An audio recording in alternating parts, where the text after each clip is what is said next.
G'day, ladies and gentlemen. Pete Moriarty here. Welcome to another interview in our series. Today, I am speaking with a good friend of mine, David from Hall Chadwick, and we're going to be talking about how businesses can manage the transition of rapidly having to move to remote work. This is a pretty topical topic that's happening at the moment, and I've particularly brought David in because he's in one of the more traditional industries. He's working in an accounting and advisory firm, and he wouldn't consider himself a technologist. He would say he's much more of a people person. And so Dave's experience of being thrust into working remotely from someone who has told me he spends his whole day sitting down talking to people face to face, that's literally his job. I'm just so fascinated in his story. So David has a wealth of experience in the business advisory world, has worked with the tiniest of businesses to huge multi-million dollar transactions, and does these all day, every day, has raised oodles and oodles of millions of dollars of capital, and is a superstar when it comes to business. So very privileged to have him in. David, thank you so much for joining. Great to have you here, mate. Thanks, Pete. Yeah, great to be here. And as you said, I'd rather be high-fiving you, but hey, this is the best we can do at the moment, so let's enjoy it.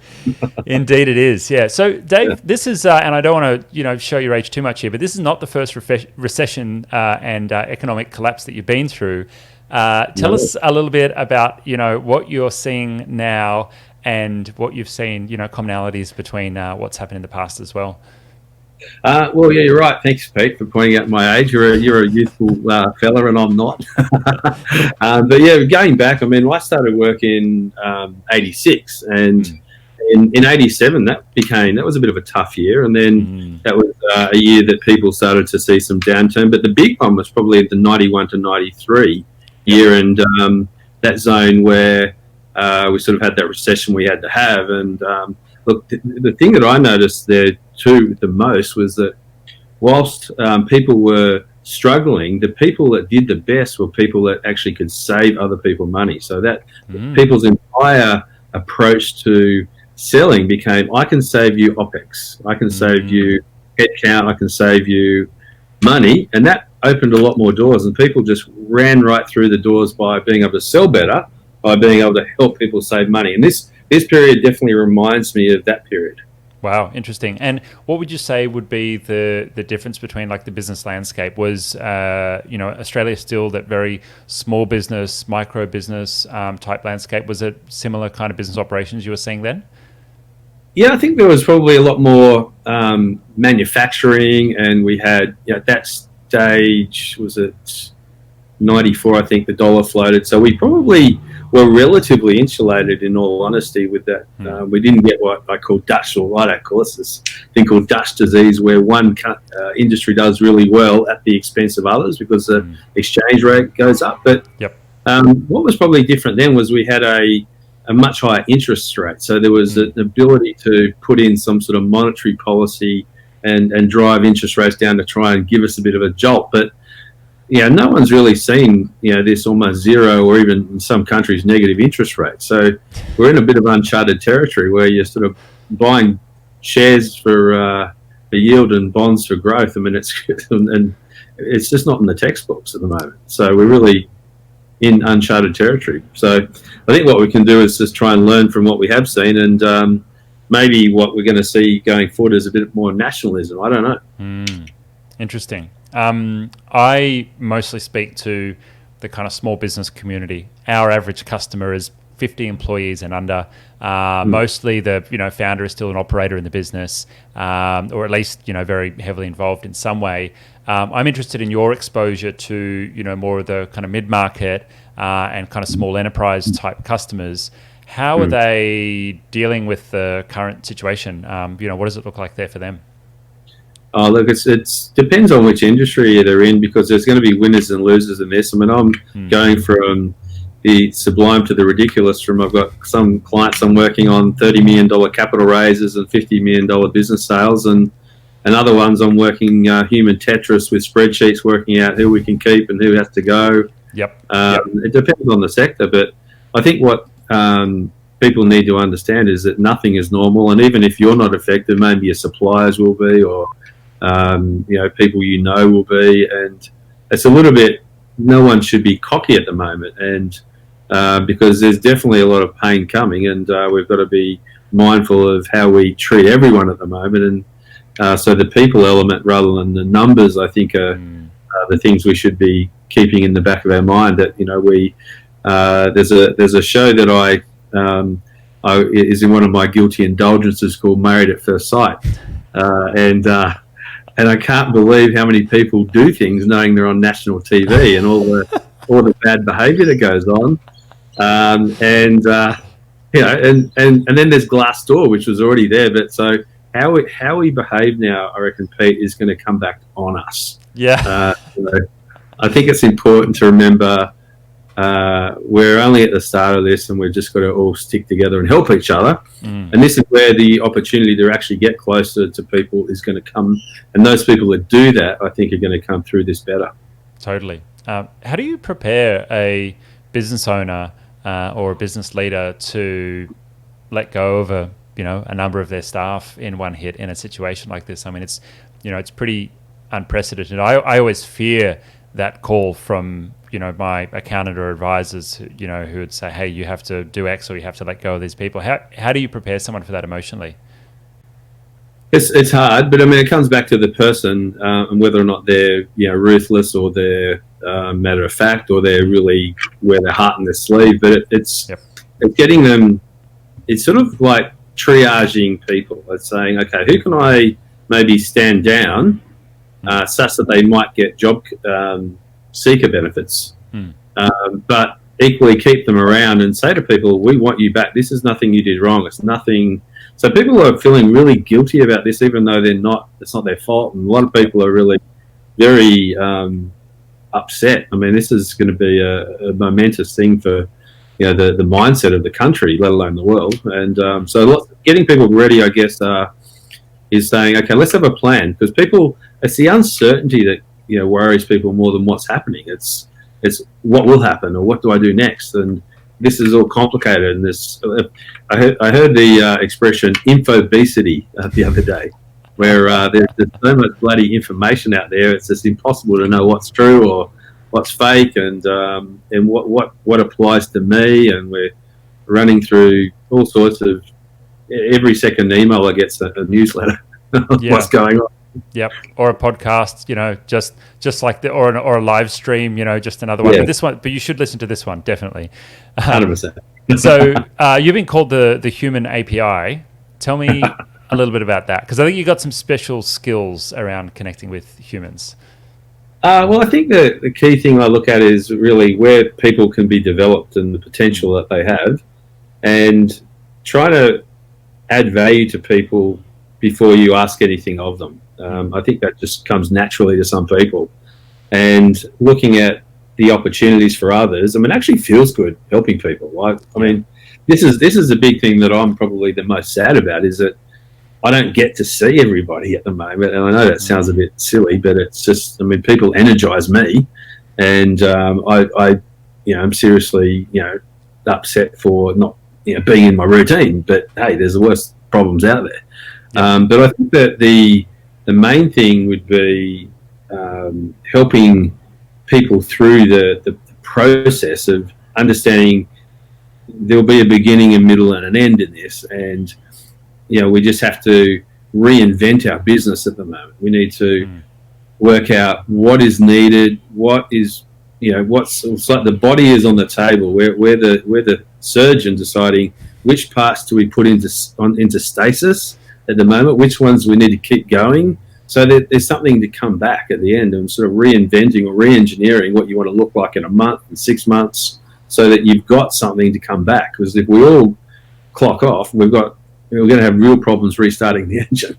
Yeah, totally. I mean, I'm interested in how you're just managing like the day-to-day. You mentioned on a call earlier this week that you've got your partner, your daughter, her partner. I don't know if you've got any pets or anything, in the house as well. 2 dogs. There you go. Yeah, all cooped up in there together. Like, how's that going? And also knowing that you've got 3 or 6 months ahead of you. How are you going with that? Thanks for reminding me. I think, look, you just got to look on the bright side. You got to look on the bright side. I'm seeing, more of my kids at the moment, even though I'm working probably harder. There's no gaps between meetings. There's, you're just working harder and trying to solve as many problems as you can.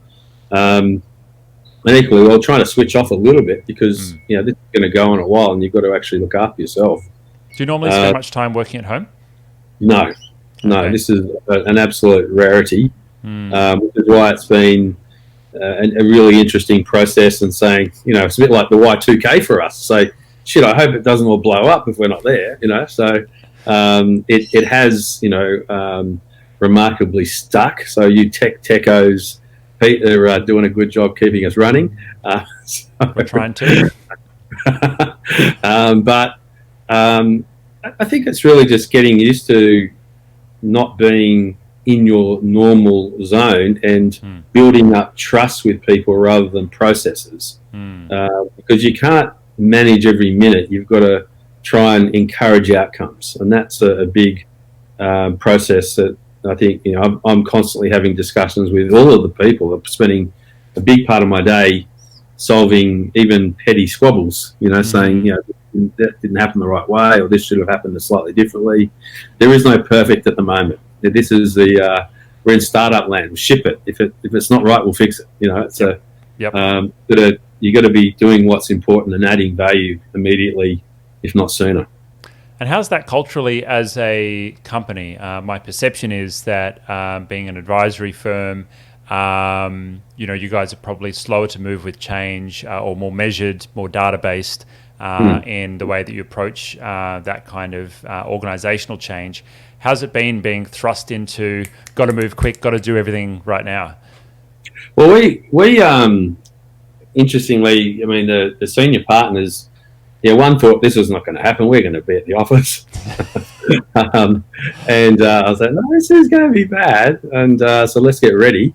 And so thankfully, one of my other partners has sort of grabbed the helm in terms of some of our technology and made sure, we tested things from home because, when you've got very, big offices in the CBD of Sydney and all around Australia, because we're a national firm, you aren't used to working from home and you are really saying, I hope this works. And are we going to, do we really need, it's challenging our thinking about, do we need such big offices? And some people think, yes, of course we do.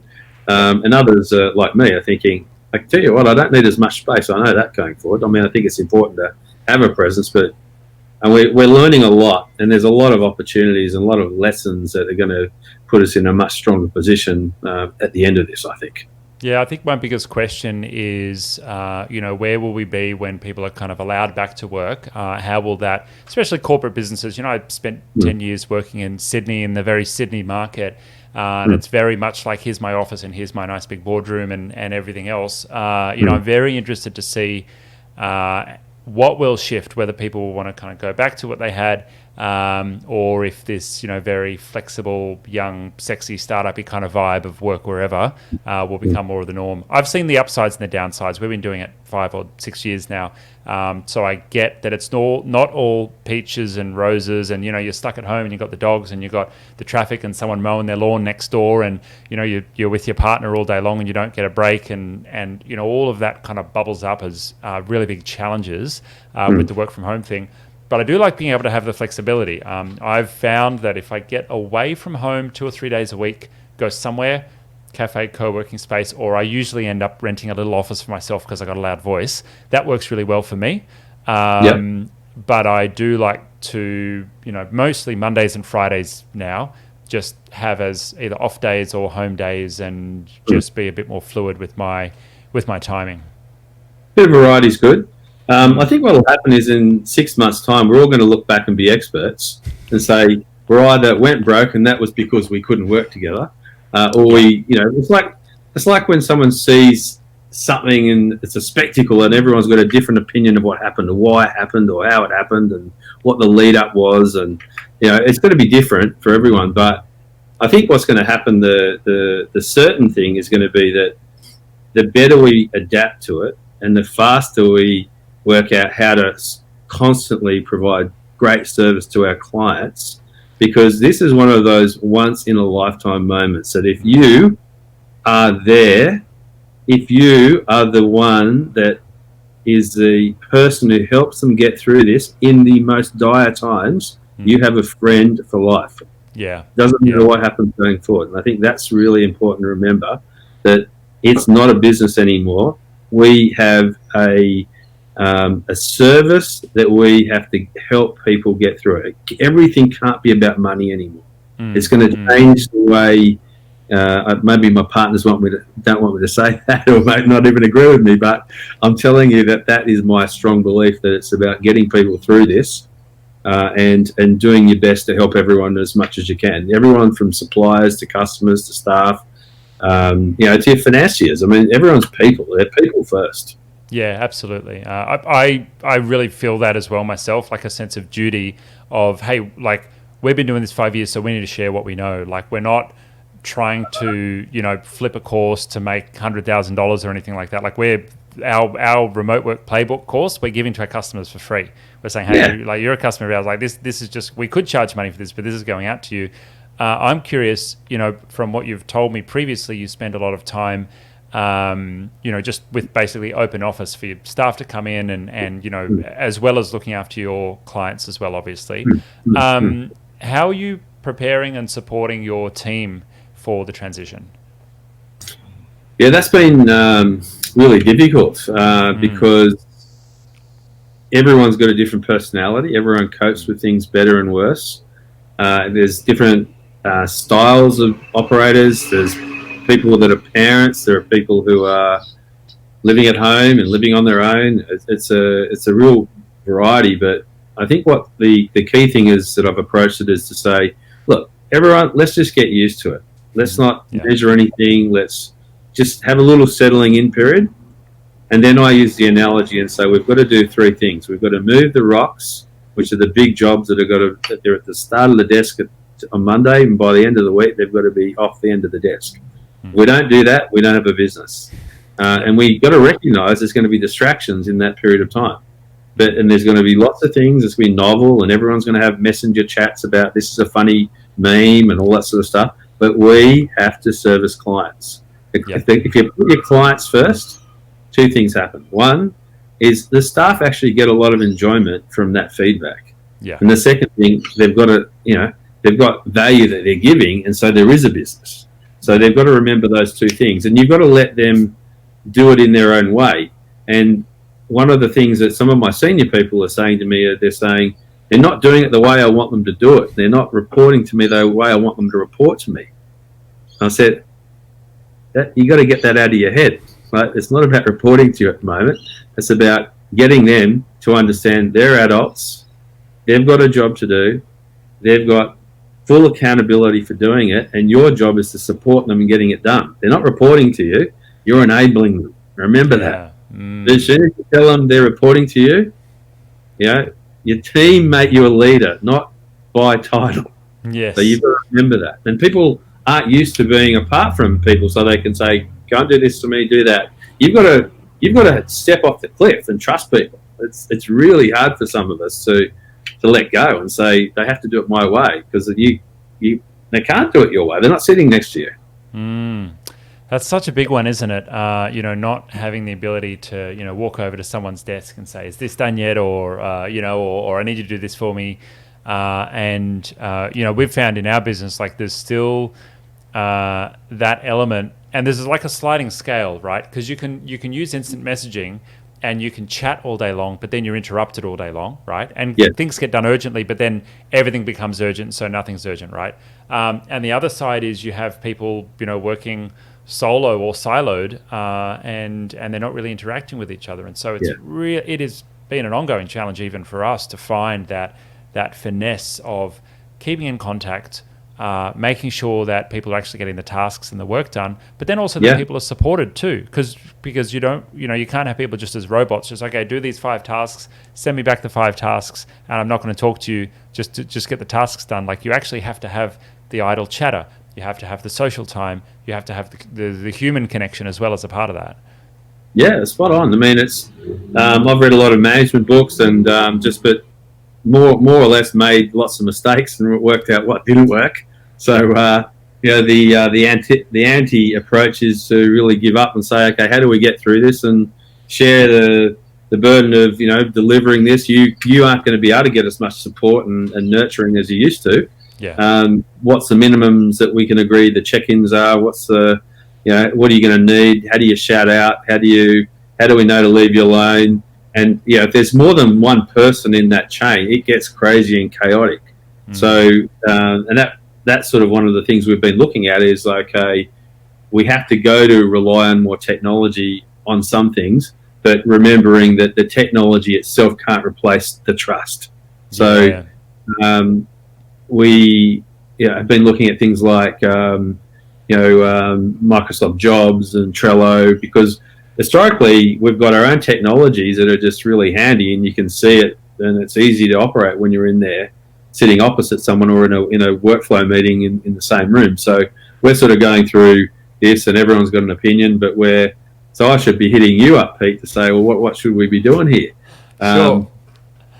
we're happy to help. I think that's an interesting topic because you're right. When you're in an office context, you think about, or you can think about technology differently because you've got so much physical presence for the human element to be there and to be connected. When you remove that physical presence, you do need to rely a bit more on the tools. My philosophy is always that the tools enable the work to be done, and the tools enable, and they should facilitate the human connection to still happen. You need to make sure that those things happen, and the technology leadership from the senior leader of the business.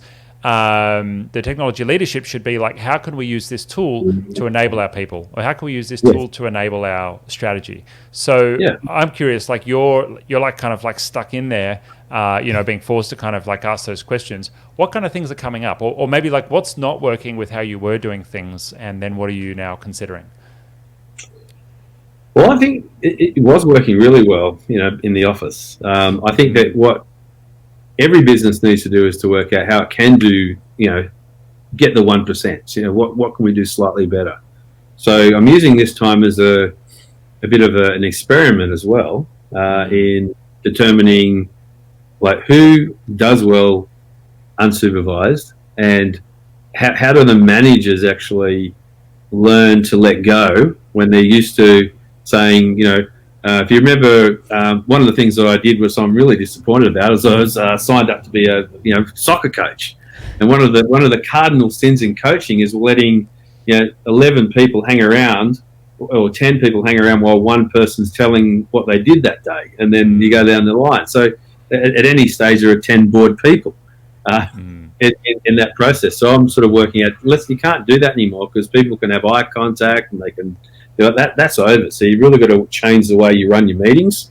You've got to change the way you mix up the types of meetings, and you've got to do sprints and do things that remember that you can't just have people sitting in a meeting room for doing nothing, even if it's a short meeting, because it's boring and it's unproductive and it takes the energy out of it. Yeah. So what have you done differently, like over the last weeks and month? What's been immediately done differently that you've seen success in? I love your optimism in me, Pete. Well, something's gone right. I'm still sorting it out, but I think what has gone well is people have delighted me. There's been probably 4 or 5 people that have been a little bit under the radar who have really stepped up, and they've been. It's been infectious in a good way. For some of these other people that have been a little bit introverted, than this whole environment for them they've thrived in. Oh wow! So that's been really super, impressive. But I guess the thing is that we're sort of building the ecosystem. It's not an overnight cure or an overnight fix. There, it's done. It's something you're working on every day, I find, and so. And I have this analogy that I already use, and I'm using it even more, is that I'm building an ecosystem. And that is, as the leader of the organisation, I'm like the plankton. So my job is to put oxygen in the water to improve everyone else's life. And so I'm no better than anyone. So I really try and get our leaders to think that way, so that they can ensure that they're there to help and uplift the others around, because they're not going to be able to do it themselves, and they get frustrated and say, oh, that report didn't come to me, I don't know if they're doing their job, all that sort of thing. But the reality is, if you believe in them and you give them the tools, hence a bit of technology and a bit of human capital, being trust and training, and getting better at communication. This is the absolute must, is you got to get better at storytelling, communications, brevity, using simple terms, and also having a bit of fun as well. Like, I mean, damn, it's a bit tragic at the moment, but you've got to have a little bit of fun as well, rather than being everything, oh, that didn't work, the software, or this happened, or that happened, or we can't get access to this or that. You've got to be up. You've got to be a little bit up. Obviously, you can have some down. It's not, it's not time to party, but it's definitely keeping the energy up is something that I see part of my role in getting people from where I want the level of throughput and buzz and strength in that diversity, that diverse team being really superstars. I'm sort of trying to nurture them along to develop their potential in the new environment. So it's whether or not in 6 months I'll know if I'm successful, but I feel I'm on the right track. Cool. So I think that's it's so important and such a big responsibility to, as a leader, not be like the happiest person in the room, because that's, not sustainable, No. but to, as much as possible, encourage the mood and lead where possible. But I think you can't do that unless you're looking after yourself. So what do you do to look after Dave? Well, it's hard. I mean, I already find it hard to switch off normally, but even now, even harder. But what I think I've probably noticed is my family have said, like, hey, at 7 o'clock every night, or probably 4 nights a week, we do like this little workout class. Nice. Awesome. And so there's, and I'm doing this with, 25-year-old bloke. It's one of my daughter's boyfriends. And, my daughters are, one's a physiotherapist, and the other one's, goes to the gym like 100 times a week. And so I'm trying my best to keep up. Cool. So that we do that. And just I get to, I guess, move around the house a little bit. So I'm outside on the deck at the moment. So I get a bit of fresh air. So I'm saying, hey, how good's the day? Or today's a bit overcast. And then also just having a chat to, a few people that are doing well and not well. And that sort of reminds me that, my job is essential to keep people moving and on track and keep them going. And that gives me, I guess, a lot of joy to see people at the end of the call, at the end of the Zoom meeting, whatever it is, they go, okay, I know what I've got to do. That makes sense. I needed a sanity check. Okay, I got it. Yeah, actually, it's not too bad, is it? So those things really they give me back that energy I've been lacking by just, immersing myself in, every bit of new legislation that's coming out from state and federal, and working out, hey, there's a mistake here, or there's an opportunity here, or they haven't thought about this, and this is how that'll work, and we've got a client that can benefit from that. So nice. I'm doing those conversations all day, every day, and night, and dreaming about new strategies for people. Awesome. And are you finding you're doing some non-work agenda one-on-ones as well? Like, you spending a bit of social time or some one-on-one time with the team too, where you can? I've got a couple of people that have been checking in on me and like texting me saying, hey, I'm just checking how you're going, and that sort of stuff. And I've got a couple of friends that we do like a once a week FaceTime thing. Last week we watched with a poor suffering Cronulla fan, we watched the 1978 grand final replay on the Tuesday where they lost. Cronulla lost, and the four of us were watching that on Facebook. Cool. FaceTime, and then other people will just ring in for a nag about what they're doing on their. I'm mentoring about 6 or 7 people, and so they'll ring me, and they're not in trouble. They got shitloads of money in the bank, and they're just saying, okay, so what do you think of this landing page? What do you think of, I'm about to hire someone, can you look at the resume for me? Can you?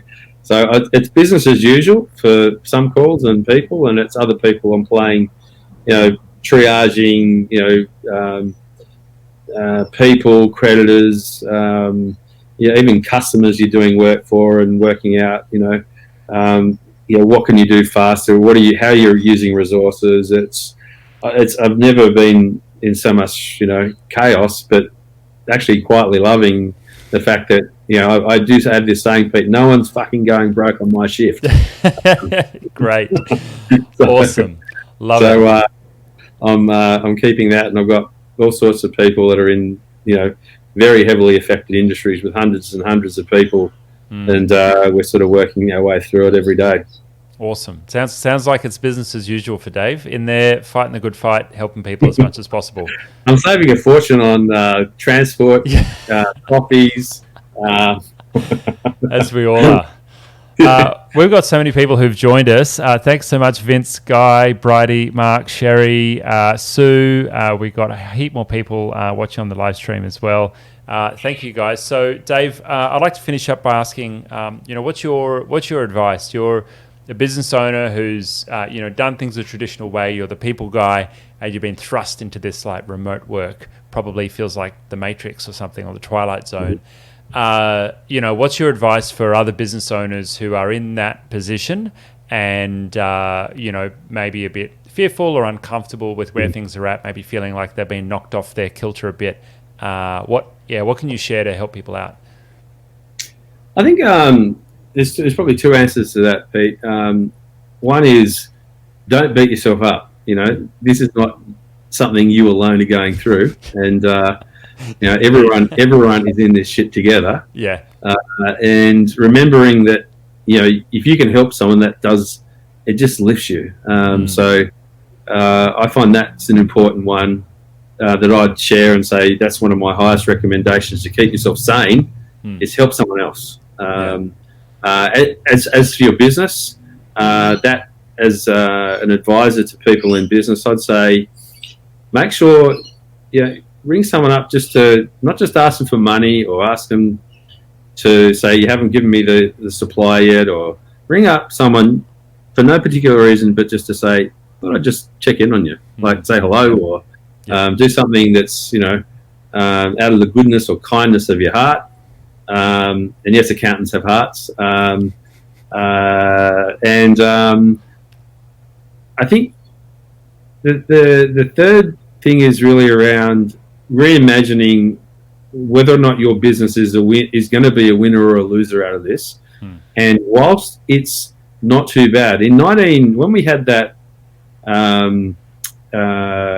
last GFC, I mean, if you didn't have a newspaper, you wouldn't have known we were in the GFC, right? You seriously, it just washed over us. I mean, there's about 30% of our workforce are in government or semi-government instrumentalities as employees, and therefore almost nothing happened to us in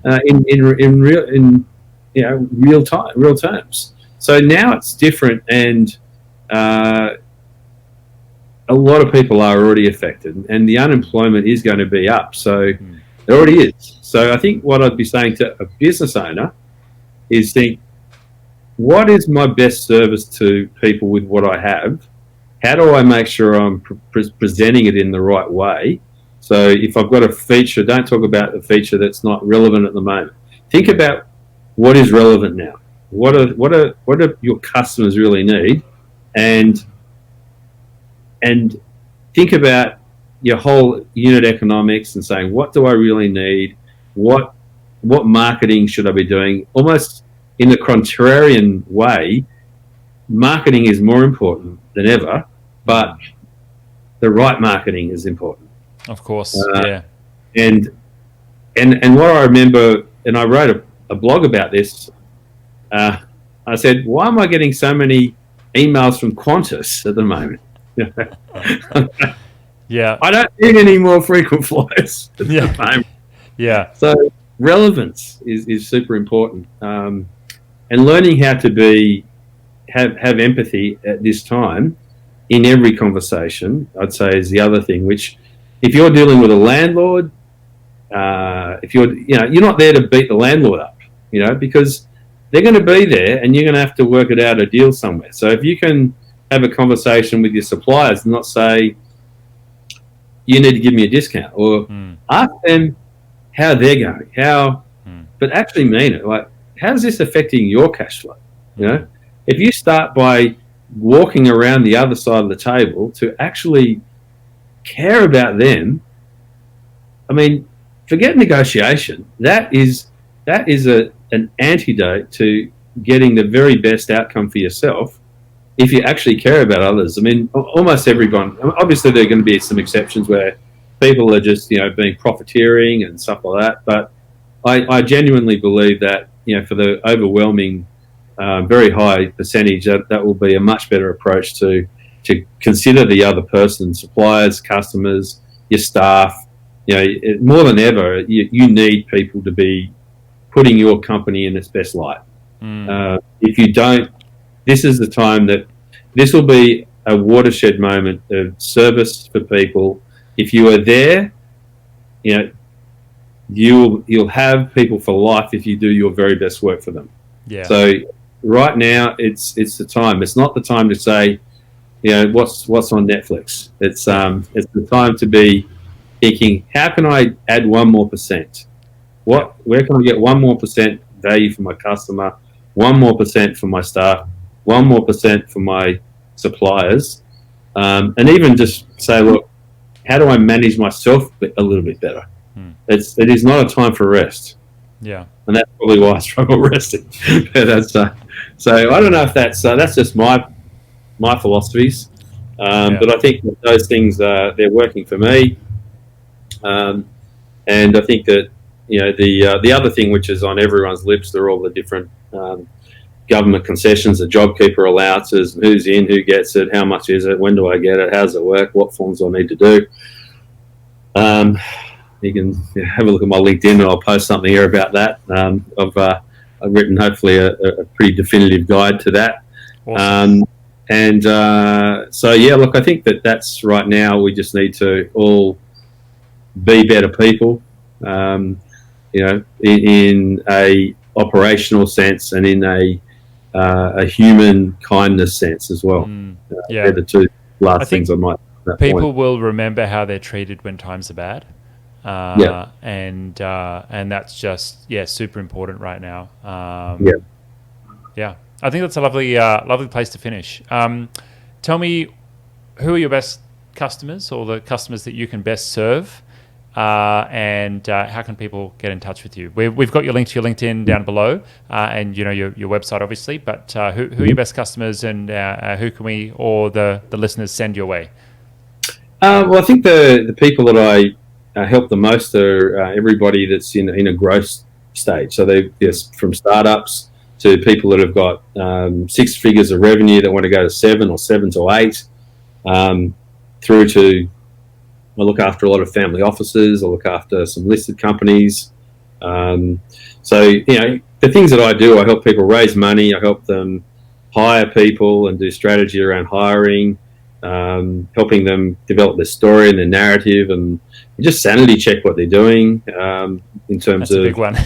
Well, I'm a big believer in sanity checking things, because I don't think anyone knows what you should do. You can't read a book that was written and say that's what I should do. So the best way to work out what you should do is know what questions need to be asked. Nice. And that's why I guess, if I say I've had 20,000 conversations, and some people say, have you? Can you prove that? I go, well, I'm not, I don't have a logbook, but I know I've had at least that many conversations with people.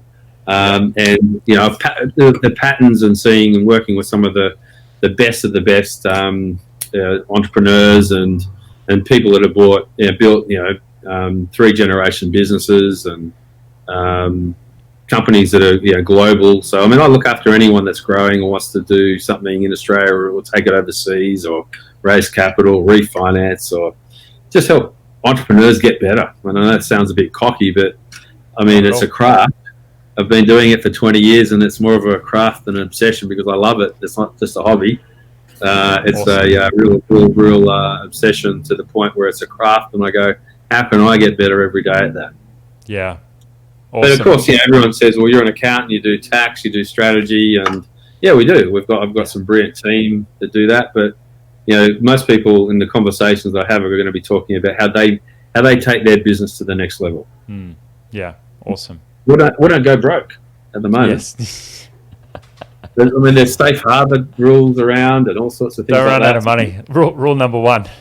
Don't run out of money. Yeah. It's good one to live by. Tony Shea, the Zappos founder, has this really cool quote, and it's something along the lines of, no one's written a book on how to be the number one online shoe store in the world.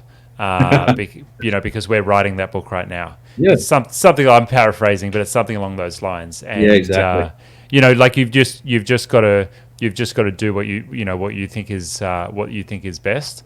But you're spot on. Like asking the right questions. That's where it's at.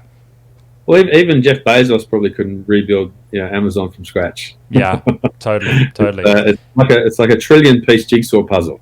I call Indeed. It. And it takes a while to build. That's the whole do. It's an obsession.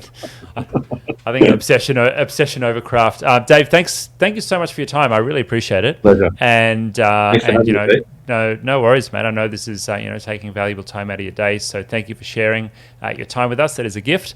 And for anyone who's listening, please go ahead and check out Dave's stuff. Check out his LinkedIn. He likes to write and post stuff up there as well. I'm going to do my sign off, but I'm going to say thank you very much and goodbye, Dave. And we will catch you sometime soon. Thank you, Pete. Take care. Awesome. Thanks so much. Thanks, guys, for tuning in. That was our live interview with David Kenney from Hall Chadwick.